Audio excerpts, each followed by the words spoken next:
perfectionists, I don't know if that's maybe necessarily the right word, but everything's got to work because everything depends on everything else. So if you keep it small, you can keep it high quality, the sky's the limit, man, because you start to plug the stuff together. Think about it like Lego blocks. This is the Insurance Technology Podcast, where we bring interesting people from across the insurance ecosystem to discuss and debate technology's impact on the industry. Join us each episode for insights and best practices from industry stewards and tomorrow's innovators.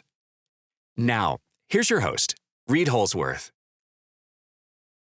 Welcome to the Insurance Technology Podcast. I'm your host, Reid Holsworth. Today, I'm interviewing two great friends, Allan Egbert and Mike Allan from Ask Kodiak. The founders, the guys themselves, here they are. So Mike, Allan, welcome. What's up? What's up, Reid? No, do we have entrance music too, by the way? I don't know if we do, actually. I don't ever listen to these. But yes, for you, 100%. We will put some in. So welcome, guys. Thanks for having us. So we're going to get into it today. You know, I think the audience is really going to want to know your story, talking about, you know, how you guys got in the industry, what makes you tick. Talk about Ask Kodiak, what it's like under the new umbrella, if you will. So let's get after it. So we'll start with you, Allan. How did you get into insurance technology? What brought you to this wonderful world? For me, it was sort of accidental. I was thinking about this morning. I was working a consulting gig and was about to go on, seriously, take a vacation. And somebody called me and said, "Hey, we're doing this POC for," I won't mention the carrier's name. "We're doing this POC for this carrier on the West Coast, and, you know, can you help out?" And it was like supposed to be like a 2-week gig that, you know, that ultimately led to a series of steps that brought us, you know, has me here today talking, you know, with you guys. So, and it was agent portal, rating, submission, underwriting rules. It's like 16, 17 years ago, I think is like the exact number. And it's like, and I was thinking this morning, it's like, wow, it's like sort of like some of the same stuff where, you know, people are still wrestling with today. So, and then that was for AgencyPort. I mean, that's how I wound up at AgencyPort. Oh, no kidding. So that was it. Wow. It was for them. It was for them, probably because Mike Albert knew better than to get involved with that POC. So they went outside to get contractors. No doubt. That was for suckers. Yeah. Well, for context for the listeners, AgencyPort, because the brand isn't really there anymore, right? Hasn't been there for quite a while. We all know it, but like for the audience, who's AgencyPort? What happened with AgencyPort? Great company, original Insurtech, as it were, founded by three guys, Steve Hauk, Eric Harnan, and this other guy, Adam Black. Awesome dudes. Adam had an insurance agency and knew about the problems of the space, and the three of them went after it and did some really cool stuff. I think for both Allan and I, we learned a ton as part of that journey about business, about insurance, about technology, about this whole thing. And honestly, it was like the school of hard knocks for us. Tough projects, lots of depth in connecting carriers and agents. AgencyPort was a company like Ivan's, really focused on this world in between carriers and agents. So it's like an incredibly niche space, but man, we've been in it for a long time now. So anyway, great company, very much a startup feel for us early, you know, and we both worked there for a very long time until it got bought and sold a couple times and decided we wanted it to go out and start anew. They're part of Duck Creek right now, you know, still a, you know, good company. Products are still ticking. A lot of our friends are still there. Others have gone on, started other businesses. It's like, you always hear about the PayPal mafia in the technology world, you know, Elon and these other guys have gone places and started other businesses. I mean, there's a few companies, and AgencyPort's one, where folks that have been involved have scattered and started really meaningful businesses in the insurance space. I feel like that's so true across all businesses, right? Not just in our industry. We see it a lot in our industry because it's a big industry, but it's small, you know, the people involved. And you do see it a lot. Like a lot of the people that we've interviewed in this podcast, you see like they've been doing this for so long. They were involved in things that were successful and they continue just to go into these other orgs and create things and do things for the industry and are still very, very successful. It's interesting. So how about you, Mike? So how did you get into the AgencyPort world? Like how'd that work out? Yeah, can I answer this really quick before he tells the story? Yeah, I think it started with a search for AL3 on Hot Jobs. I was going to say, I've been dreaming of being a part of insurance technology ever since I was a small child. No, dude, this is one of those industries where it's like you've got, at least in my journey thus far, there's a handful of people that have been. Insurance has always kind of been the future. A lot of times family business, they've known they're going to step up. And then there's people like me who it's like, I ended up here, like Allan, ended up here. And then, here we are. I went to work at a school at a consulting company. And on assignment day, you flip of the coin, one destination. If the quarter flips heads, I'm going and I'm working at a credit card company on credit decisioning. And if it flips tails, I'm putting on a suit and going to an insurance company and working on an upload project. So tails it was, and here we are. Where's the suit? How come you're not wearing a suit today, fool? Dude, it was crazy. So this was 2001, and I would drive. The consulting company was in Richmond. This insurance company was in Pennsylvania. I'd drive 5 hours in the car in a suit, dude. In a suit, man. To sit in a cubicle in insurance company cube farm. They're pumping Muzak onto the cube floor. So like to this day, anytime I hear Incubus play, I have to shut the radio off because it was like one of their Muzak tracks. Working on agency management system integration, this like custom management system that one of their key brokers use, and mapping it to their policy admin system for rates and upload and all that fun stuff. So, can you say what the management system was? The time? It wasn't something you'd know. Honestly, it was a professional services built. What the heck was the thing even called? It might have even been called AMS, but not AMS that became Vertifor. Like not. It wasn't like Todd Ziesing and like. No. It was a kind of a, we'll just call it Rando AMS. For like 2 or 3 brokers in mid Pennsylvania, but they mattered. So Mike was saving his mappings to a cassette tape plugged into a Texas Instruments. Shut up.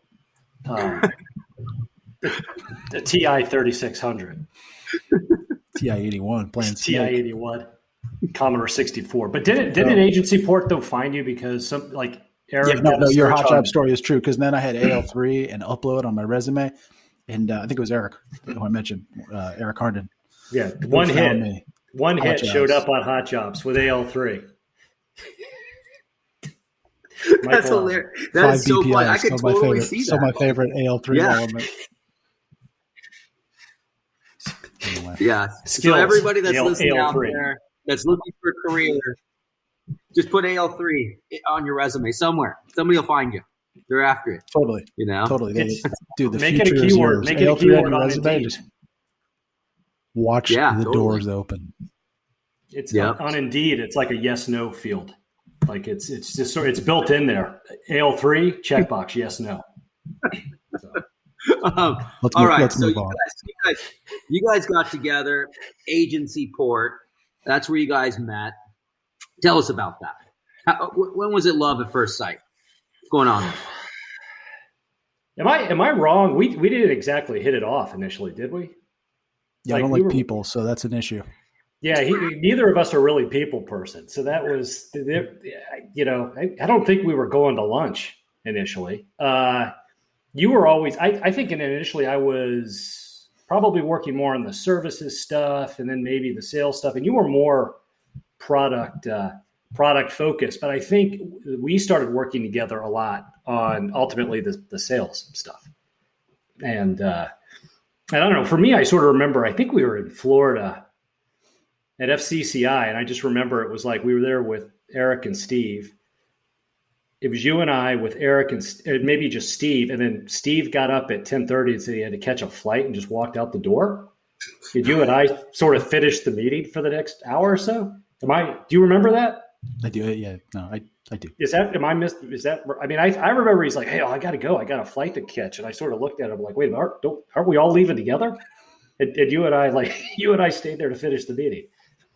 I'm looking forward to seeing if this is a part of Reid's management style as well, which is to say setting up meetings, introducing everyone, and then leaving.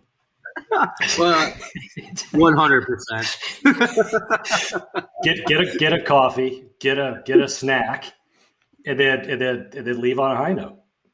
I mean, you guys are in good hands today. Gotta go. See ya. So that's pretty awesome. Then so then you guys were there. You guys met. You guys got to know each other, obviously pretty well. You live in the same place, right? And so, tell us. Going from that, doing that, you were there for a long time, had a pretty steady JOB, went through a few acquisitions at AgencyPort, right? Until the final where it rests today, because you guys left when it was finally acquired from Duck, correct? We actually left. Right? We were gone before that. Oh, you're before the Duck acquisition. Okay. I didn't realize that. Maybe about a year, even 9 to 12 months before, I think. It was a while. We left in beginning of 2015. Okay. And why? What happened there? So yeah, like I said, I mean, I started at AgencyPort as employee, I think number 7. Small company. Allan came in not that far behind. And what was really energizing about those early cycles of the business was getting to do a lot of different things, watching it grow. It's fun. It's fun to build stuff. And once a business hits a certain point of maturity, you're a little bit less in build mode and you're more in maintain, optimize. You're in spreadsheet mode, for your financial partners, which is cool. Learned a lot doing that. Did that for a number of years. And it was just time to build something again. And the best way for us to do that was to set out on our own, which is precisely what we did. I remember Mike saying, he said something along the lines of, I want to see what I could do sort of from scratch. I think that's what he was saying. He said, I want to see what I could do. And I interpreted that as from the ground zero. And I was definitely just sort of itching to see, if I could still, be a software engineer, in a sort of a meaningful way with what was available, like starting, any engineer like Pat will say this too. It's like, what's the tools in 2015 were like so much better than like the last business you started. And you could really like optimize the heck out of things that would have taken you months to years. And it's probably even more so now. And that was what was on my mind. It's like, man, we can get all these economies of scale with services that are available from Google, Amazon, DigitalOcean, sort of across the board. And then really just focus on the business problems of the product and not be, fighting, sort of like the table stake stuff you got to do to launch a software company. Yeah. So, and you guys, a lot of people don't know this. You guys really built that company, like wrenched on it, built it from the ground up, not just building the company and the organization and the structure, but actually built the product with your two hands on a keyboard. We did. Yeah. It's so, we had different challenges, but one of our challenges was not, all right, we got to go find developers. Do we offshore? Do we onshore? What are the economics around that? And we always, it was a bit of a mantra, but like we viewed that the product to be at least when it was the two of us alone, that was our greatest single asset. And we wanted to own that, like in terms of knowing what it could do, quality, and that was like one area where us, a 2-person shop, had real advantages to launch a software company. Areas where we, probably were at a disadvantage were, we never raised money. I don't want to, not to take the podcast in the direction of, investors and institutional money, but that wasn't that wasn't our skill set. We can go there. Not yet. Let's pause on that one. I'm like winding up. I'm winding up. That's the third rail of a Reid podcast. So But that's the one thing we could like, we knew like we could make an impact and really like maximize like an area where we were going to have an advantage and launch something like quickly.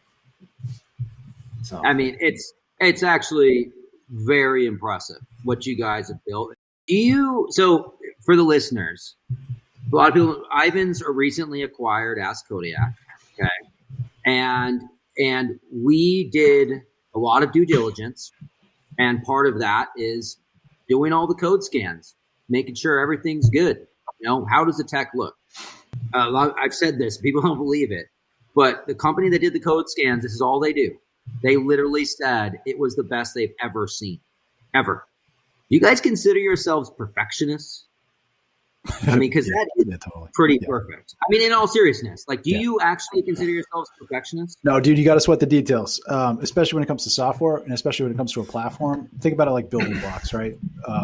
We've I would like to think, done a nice job at keeping things nicely componentized, trying to keep stuff small, and just making sure that every perfectionist, I don't know if that's necessarily the right word, but everything's got to work because everything depends on everything else. So if you keep it small, you can keep it high quality, the sky's the limit, man. Because you start to plug the stuff together. Think about it like Lego blocks, right? That you start to stack the things together in different ways and different configurations. So much becomes possible. But that only happens if the pieces are solid and the pieces are standard and the pieces can fit together. So it's really just a matter of having those good habits and those best practices and just doing it right. If you do something right, sky's the limit.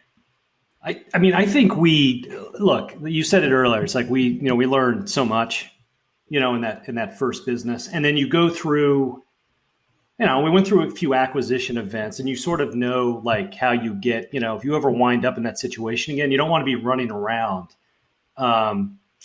plugging holes or trying to check the boxes to get through a code scan or a technology review.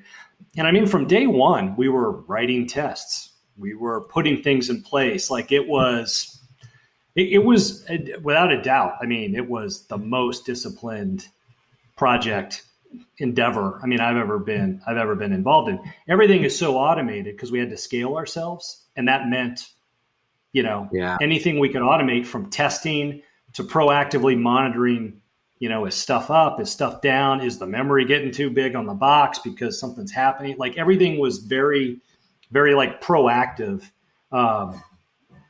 in term. That's how we scaled ourselves with that automation, which again, that's a lot of these services, weren't available maybe 10 years ago, but man, it's like if you know where to look, there's some really like, good stuff out there to sort of scale around you when you keep these things going. Mike is a perfectionist though too. Like it forces me to, one thing I like working with him is I have to, I have to raise my game to sort of keep up. And that was, one other outcome of this. Sorry, I interrupted you before maybe a commercial read. No, it's podcast brought to you by Hot Jobs. Hot Jobs off the internet since 2004. It's very rare to hear that, right? And it's actually like if you reading a lot of books about technology companies and whatnot, historically they advise against that, right? They say that running and owning a software company, you shouldn't be developing and doing that, but it definitely worked out in your favor. That's for sure. There's probably about 20 things in that book you read that we did that you shouldn't do. Yeah, I mean, in terms of, it's, I also sort of view ourselves as you got to be lucky. Okay, I mean, you got to work hard. You got to have a good idea. You got to have revenue. You got to have customers. You have to be lucky. And any founder who, when they stop realizing that and they start believing it's all them, I could think of a number of times where things had to break our way and they did. Mm-hmm. And, it's, and there was a couple of times where you're sort of like, at a fork in a road where something has to happen. And it's like, all right, do you make a decision based on fear or do And then all of a sudden it's like, 5 things fall into place that you didn't see coming. And that, there is certainly a luck aspect to this. And we certainly had our fair share of luck. I don't dispute that at all. Is it luck or is it network and optimism that things are going to work out? You hear a lot of people that are just so down on everything, and it's going to work. It's not going to happen, and it doesn't. Right? I don't know. Just kind of thought of that. You got to believe, but you also got to be skeptical, because if you're skeptical, you're thinking about the things that might impede your progress, right? And then you set your target at those and you go. Yeah, no, you can't. You can't drink your own Kool-Aid, but you also can't get too down. So you got to find a nice moderate position in the middle. Just stick to the plan, keep marching, keep working. You'll be fine. I mean, Reid, so think about early days Tech Canary or any other business you have. For me, you start going on these emotional highs and lows, because it's like, all right, you're about to get a customer and you're like, bouncing off the walls, and then it falls through and then you crash. Yeah. And then at some point you have to sort of just like stay in the middle, because it's just too emotionally exhausting to ride the roller coaster. And I think for me, like the first 6 months, I was like, first 6 months, dude, for me, it was like the first 3 years. I mean, you feel everything so acutely, when it's your own business, not just building the technology, but like you're having these conversations, things are going well, things are going poorly. It's just like you're up, you're down, and then it's lunchtime and then you do it again. It's a lot emotionally. I think a lot of people really struggle with that, especially coming out of the corporate environment where it's very stable, secure, predictable, I guess is the best way to put it. Right. And I think it's really hard to transition into that roller coaster, not knowing, even if you have money in the bank, and it's just, dude, it's a really good point. I like how you put it, Allan, just kind of staying in the center of it all, because it's just chaos. And it is. And it's funny, like I met this guy not too long ago, first time CEO. Buddy of mine went to go work for his company as a CTO, really good friend of mine. He's like, hey, can you go talk to this dude? Let's go have beers, whatever. And the guy was just on the struggle bus with all the emotions and everything. And then his wife came out to dinner with us, and his wife was just emotionally distraught on his frame of mind, right? And I looked at her straight in her eyes, and I said, listen, I want to be very honest with you. He's going to do this thing for the next couple of years. You have a lot on the line, and this is a real company that's going to seriously scale. And it is awesome business, right? Yeah. Just do your thing to support. It's all you can do right now, because it's going to be a ride. And it's funny because, I've experienced this. Everybody's experienced this. It's not just you that's dealing with it. It's all your friends and family around you too that's dealing with all the chaos that you're dealing with as you're riding that roller coaster, right? It's gnarly, man. Yeah. It really is. Yeah, no, it's true. Yeah. You need a good support system. You really do. Lucky to have that. That's absolutely correct. I still have an email from my mother. I was looking at it. No joke. This is dated March 12th, 2017. And the subject is like 2 years in. Yeah. Cybersecurity is a big business. With like a link to, with it was like with a link to some sort of like security, Eventbrite security training thing in Boston. And I'm like, what do you, come on, get on board. I brought that up to her recently, and she's like, oh, I don't remember sending that. I'm looking at the email. This is from you. You can't retcon that out. You sent the email.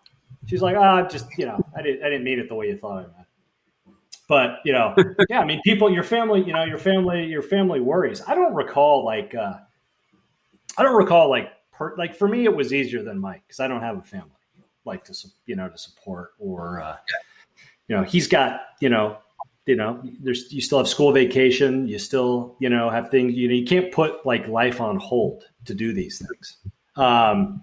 So, I mean, I don't, either of you guys, with families do. I don't rate my struggles, up there with yours. My complaints are, hey, I can't get out to wine country for 2 weeks because we've got too much to do, It's like, How the other half live. I know, right? I can't get down to Newport this weekend. We got stuff to do, Yeah, okay. As you're grinding away, writing code in the bellows of Massachusetts. Go on. Yeah, man. I can't go surfing. So, changing topics. Insurtech Boston. So, is it fair to say you guys own that? I mean, you guys started that. That's like your gig. It's Insurtech, right? I mean, we don't own it anymore. I think you bought it, dude. Owns it now. Oh, do we? I don't know. Yeah, you do. Ivans owns it. All right. We should do something with that. I mean, it's yeah, probably. Yeah. So, I mean, I don't know where you were going with that, but yeah, I mean, it's a platform to be used for sure. For us, the deal early on was, we're bootstrapping the biz. We're heads down writing code. Don't have a ton of cash. Started looking at some of the conferences. Frankly, there wasn't much of an Insurtech scene when we started in 2015. I mean, there just wasn't. That's true. Yeah. And there wasn't much anything. And so, we started talking to people around town here, especially, folks in our network, folks that we knew, and just found all these people that were just doing cool shit, good people to talk to. Here's just a quick aside. When you're early in a biz, you surround yourself with people. These aren't friends and family, but a professional network that motivates you. That makes a huge difference. We'd go to meetings with certain people, and you'd walk out of them and you're like, holy cow, I can conquer the world. That person got me so effing fired up. Like, I'm just ready to get to work. You got to have those people in your network. We were lucky to have that. And we thought to ourselves, we just want to bring everybody together because a lot of these people don't know each other. And that was really the impetus for setting up the event. So I think it was in May of 2016. Is that right, Alan? I think it's no, I'm sorry. It was May. It was Cinco de Mayo. It was Cinco de Mayo. So we drove. It was Cinco de Mayo specifically. We drove to Anna's Taqueria, which is a good burrito spot in Boston. We bought a shit ton of burritos. We went to BJ's and bought Corona beer. And Laura made some amazing Mexican desserts. And, we worked with a guy, Jay Farber, a buddy of ours. He was at F Prime Capital, which is a VC firm, gave us some space in Cambridge. And so the three of us, Alan, Jay, and I, put this event on and just brought a bunch of people in. And I think, we had some folks there from the old biz, from Cover Wallets. Lou Jeremiah was there representing Internet Insurance Group at the time. He subsequently joined Ask Kodiak. Right? Yeah. He wasn't. He was at. It was post Goji, pre whatever he did after that. Anyway, we had a big crew of people that came out, and we just started doing it every 6 months, and it kept getting bigger and bigger and bigger, and it just kind of became a thing, which was cool. We bought way too much Corona. That's one thing I remember. We were expecting a much larger crowd than we got for the first one. So it was fun. I mean, it was fun. Talk about a startup hack. We went from staring to, if we want to go to a conference, I don't even know what the go-to conference was at the time. Let's say it was IASA. I don't think Accord was still going strong. Whatever. They might have been. Were they the same conference at that time? Didn't they combine? I can't even remember. Wow. Yeah, there's a whole topic of insurance conferences we could do on a podcast. Anyway. Is this the innovation contest segment? We're going to tell our war stories there? Never mind. Here's all. We can get into that. Let's get into that. Here's all I was going to say. We went from, hey, pay these thousands of dollars to come participate, to setting up an event and having people come to us and monetizing it. So drinking beers and eating burritos on our own terms. Yeah. And eventually we started, people wanted in. We got sponsors. We were selling tickets, and then, we're making money on this thing that was ultimately promoting us in our business. Reid will like this. We had the same professional demographic would always try to get into these events without buying tickets or claim to have bought a ticket. And that was the investor class. Without a doubt. It would be venture capital guys. Oh yeah, no, it was. We would actually. So Allan took personal satisfaction in kicking these guys out of District Hall in Boston. So we would position him so good, strategically. so good. So we get a couple of volunteers. Usually, again, my wife Laura would be up there helping. MC, she helped us a number of times. Marie Christine Rezer, did I say her last name right? If she's out there listening, what's up, MC? Thanks for your help early. She was working the table. I think Marcia helped work the table. We'd have people checking the the QR codes. And inevitably, there'd be some VC that just rolls in. Yeah, I got a ticket. Okay. Let me see your phone. And then we make them go stand off to the side and buy a ticket. I mean, every single time. It was like, that was sort of our sort of like, it was just our love-hate relationship. Allan would be the muscle up front, bouncing. With the investor class. Yeah. And I mean, it was like a $25 ticket. And then I don't think we ever went more than 50, but it was really just to cover cost because it was open bar. Yeah, and exactly. we would get 400 to 500 people. I mean, you were there for, I think maybe the last one, Reid, before.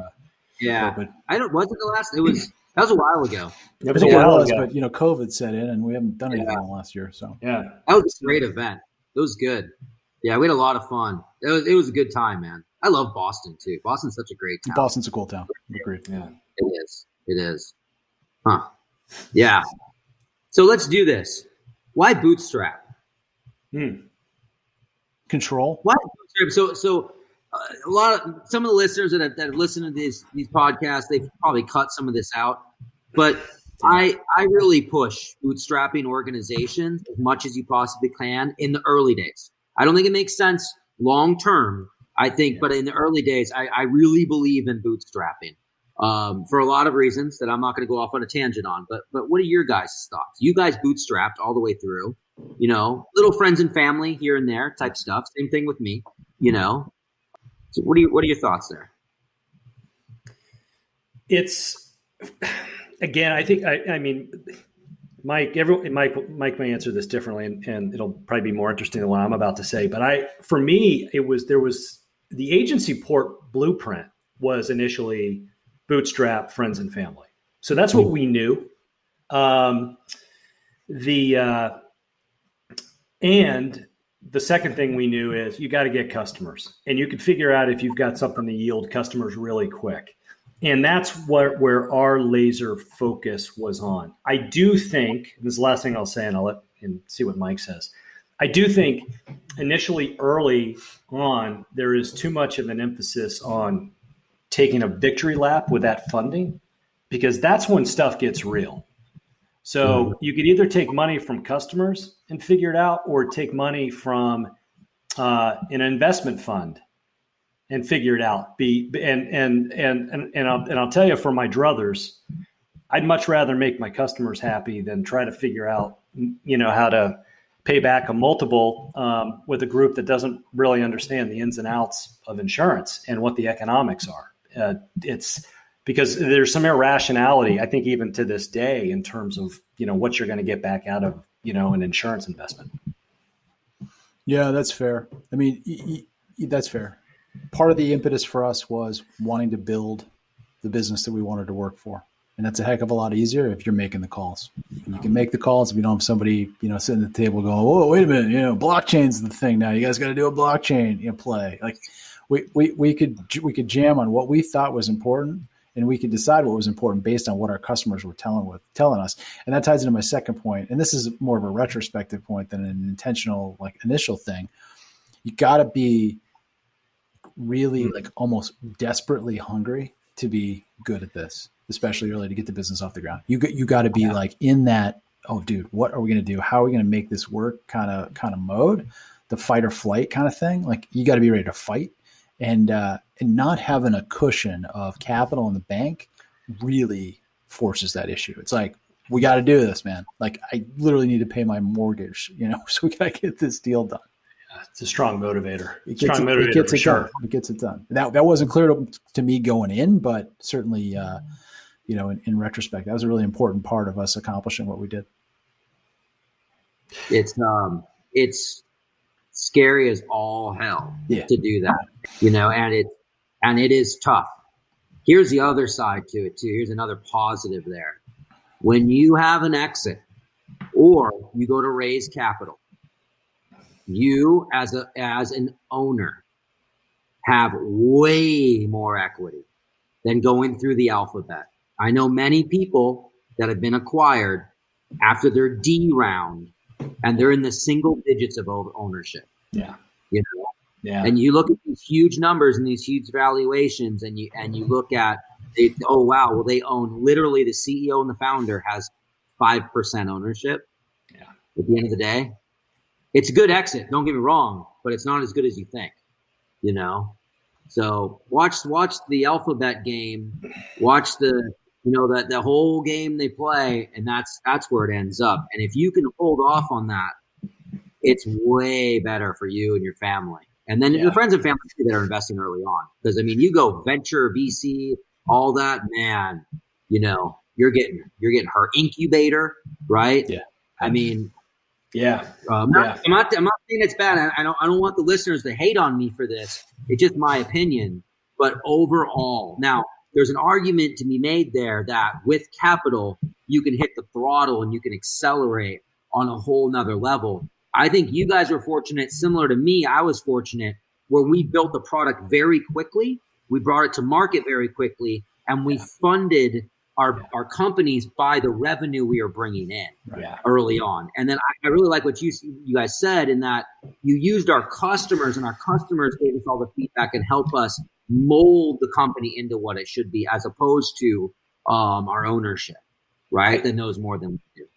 Yeah, I agree, Reid. I mean, it's just a blueprint, and there's no like one right way to do this stuff. Yep. And for me, it's not. I mean, it's not a skill set, and it's not something I'm particularly interested in either. Maybe that's just as important, you know, in terms of like playing, you know, the mechanics of raising money and such. I think that first interview you and I did, I just reminded me, that first interview you and I did after we announced the acquisition. We were asked, Ask Kodiak, did you have revenue? I said, and I was like incredulous. I'm like, yeah. Like, and my response was always like, what the hell kind of question is that? Think we've been like, sitting around not making money for 6 years? Like what? Like, you know, that's a real thing. Yeah. Yeah. It's a thing. And it was like with video, me and the journalist, I guess technically you're like a podcast Insurtech journalist now. He's a journalist, yeah. With this interview. He's media. He's press. I don't know about that. He's press. Pulitzer Prize winning Reid Holsworth. Yeah. So, but I just remember it was just this back, we were just looking at each other like, and I was looking at him like he had 6 heads, and he was looking at me like I had 6 heads. Like we were totally not on the page, but that was for us. Getting key customers to be invested in your survival because they love your stuff and you're bringing them value. That is, you know, I don't like giving advice to startups, because you got to sort of figure it out on your own and what works for you. But that may be the only thing I'd ever say. It's like, get a customer who is just absolutely invested in your survival because they are using your stuff and it is meaningful and they love it, and you're bringing them value that the bar in insurance is so low. Like all you got to do is deliver what you say you're going to do, and you're like an A+ category. You really are. That was a nugget right there for the listeners. Yeah, that's freaking podcast gold. That was podcast gold. That was 100% gold. Yes. All right. So you brought up something earlier about a certain innovation challenge. Tell us about that. Dude, so we when we got started, right? You don't quite know like what you should or shouldn't participate in as a business. And you get a lot of Insurtech challenges, contests, competitions, you know, do this, do that, and you're going to be the number one Insurtech in all of the US and whatever. One of the things that came on our radar early on via insurance legend Frank Sentner was the Accord Insurtech Challenge. This is 2015. Innovation Challenge. Sorry, Innovation, because Insurtech wasn't a thing. The Innovation Challenge in 2015. So we went and participated in that down in New York, and there were some really good things about it. Like we met Sheffy from Coverage there. What year was that? Did you say? 2015. 2015. 15. So this is like ancient at this point. Yeah. But you know, hanging out in like kind of their green room with the Panera bread or whatever, and just shooting the breeze with some of these other folks that now have significant businesses was a really cool legacy of it. But as far as the contest itself went, that maybe wasn't optimal. Why? Go ahead. Well, Allan. When you're starting a business, you are exceptionally vulnerable to a number of things that could kill the business. There's things you can control and things you can't control. For us, it was an odd situation where one of our judges was our good pal, Kurt Stevenson, who was we resigned 3 months earlier. So Kurt was in this position where it's like, do I vote for these guys to advance or do I not, because he was in an awkward position. Another one of the judges was an executive at Ivans a month before a competing product was acquired. And, it was the first time we showed our product and what was going on. And it was just sort of it's a cautionary tale in terms of, are those things needed? Are they relevant? And, my reflection on it was that could have been like existential to our business and not in a good way, walking out of there. And, I would say to startups, it's like, to really do your due diligence on whether or not you want to do one of these things. Because if you win, what does it mean? If you don't win, like Ask Kodiak, where for a number of reasons we did not get voted to go to the next round for whatever reason. Again, because there's questions in terms of, judges in the room. What does that mean? And, I know, Reid, you also had, an experience, with innovation challenges as well. Yep. At the end of the day, all that matters is you get customers. That's how you win this game. It's not, and that's how you survive, and that's how you get oxygen. And so, for us, I would rate that as a top 3 to, misfire in terms of a decision Mike and I made. I put that at the top of the list. It was, and the legacy of it for us just sort of reinforced where we stand with any sort of like contest. We've seen this a lot in the last like 3 or 4 years where you've got people adding, basically startup contests. Like you got these dudes that are planning events that like see Shark Tank on ABC and they think, oh, that's cool. We'll get these guys up here and we'll judge them. The thing that's challenging about that is like these are real businesses, and the judges a lot of times don't necessarily have the perspective to really understand what's good and what's bad. I guess the way we look at it is we're not the entertainment. We'd rather focus on helping our customers. So we stopped participating in anything like that after that event. Sorry, just to make a quick comment. It's funny the way you phrase this, honestly, because you're right. You're the entertainment at this point, but this is your freaking business. And if it's misrepresented in some way or another, it could be really bad for you. Well, and being one, I entered the same one you guys did, and it didn't turn out that well, but thank God it wasn't bad for us by any means. Right. But I could see how it could be. And you don't think about that going into it. Right. And it's not like we're not singling out this particular one, but just in general, you got to really. So sorry, Allan, I cut you off. You were going to say no, not at all.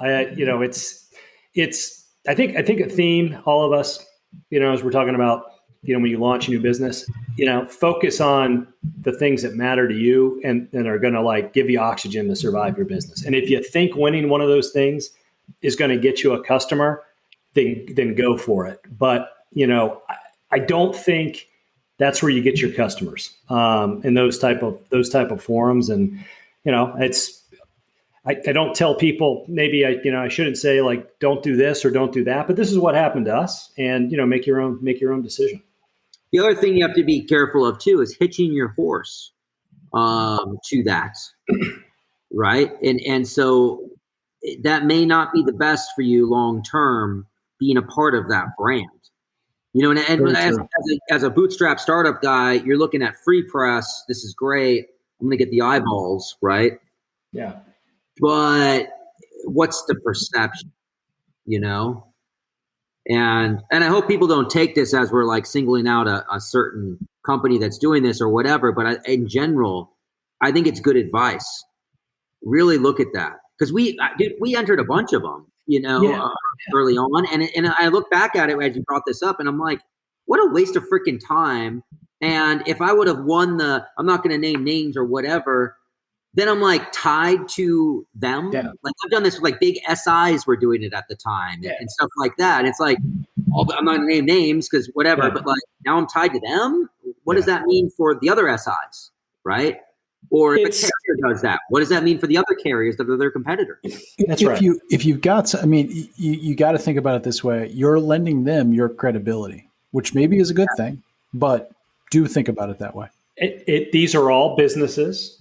They're all making money. Know what the incentives and the motivations are before you go into these things. Because 6 years ago, having Ask Kodiak participate, it probably wasn't that big of it. We weren't going to give that much of a shine to one of those entities. But as time goes on, it's like you get recruited for whatever, conferences, forums, whatever, to help them sell whatever it is they're selling. Nothing wrong with that.